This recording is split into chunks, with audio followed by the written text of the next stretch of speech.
अगर मैं आपसे कहूँ कि आप रिलायंस या टाटा के छोटे मालिक बन सकते हो, वो भी सिर्फ ₹500 इन्वेस्ट करके, तो क्या आप मानोगे? स्टॉक मार्केट एक बाजार है जहां कंपनीज के छोटे-छोटे टुकड़ों को खरीदा और बेचा जाता है, जिन्हें हम शेयर्स भी कहते हैं। इसके दो नाम और है, equity market and share market. तो इन तीनों के बीच कंफ्यूज मत होना। इसको एग्जाम्पल के साथ समझते हैं। जैसे कि सब्जी मंडी में सब्जियों को खरीदा और बेचा जाता है, वैसे ही स्टॉक मार्केट में भी शेयर्स को खरीदा और बेचा जाता है। अब सवाल ये आता है कि शेयर्स क्या होता है। शेयर्स का मतलब होता है ओनरशिप। इसको एग्जाम्पल के साथ समझते हैं। मान लो किसी कंपनी को 100 टुकड़ों में डिवाइड किया गया। उन 100 टुकड़ों में से एक टुकड़ा आप खरीद लेते हो, तो आप उस 1% के मालिक बन जाओगे।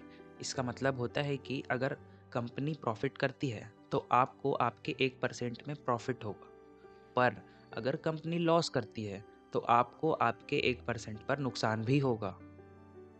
अब सवाल ये आता है कि कंपनी शेयर्स क्यों बेचती है। हर कंपनी का एक अपना सपना होता है इंडस्ट्री में ग्रो करने का।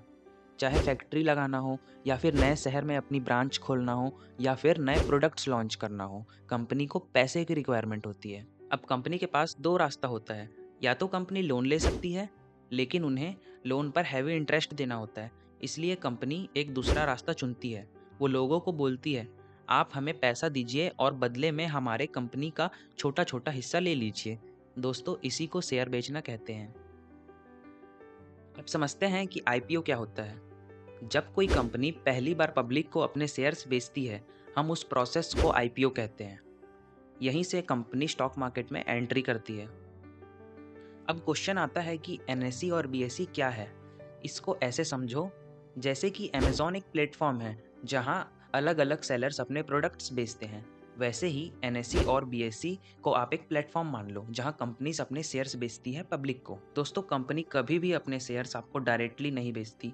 वो अपने शेयर्स को लिस्ट करती है एनएसई और बीएसई पर, और हम जैसे इन्वेस्टर उसी के थ्रू उन्हें खरीदते और बेचते हैं। सिंपल शब्दों में समझे तो अमेज़न पर प्रोडक्ट ट्रेड होता है और एनएसई और बीएसई पर शेयर्स ट्रेड होते हैं। डिमांड और सप्लाई क्या होता है?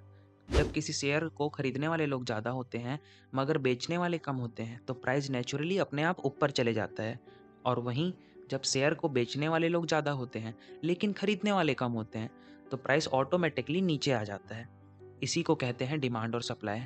दोस्तों, इसको हम टेक्निकल्स की क्लास में और भी अच्छे से समझेंगे। अब एक लास्ट चीज़ समझ लो, ट्रेडिंग और इन्वेस्टमेंट में क्या फ़र्क होता है। देखो, ट्रेडिंग में लोगों का एम होता है शॉर्ट टर्म में प्रॉफिट कमाना, मतलब वो आज खरीदते हैं और कल बेच देते हैं। वहीं इन्वेस्टमेंट थोड़ा अलग होता है। एक इन्वेस्टर लॉन्ग टर्म के लिए इन्वेस्टमेंट करता है। वो सालों तक अपने शेयर्स को होल्ड करता है और एंड में वो वहां से कुछ ना कुछ लेकर निकलता है। अगर आप यहाँ तक आ चुके हैं तो मुबारक हो, आप समझ चुके हो कि स्टॉक मार्केट क्या होता है। अगले वीडियो में हम इंडेक्स को डिटेल में समझेंगे।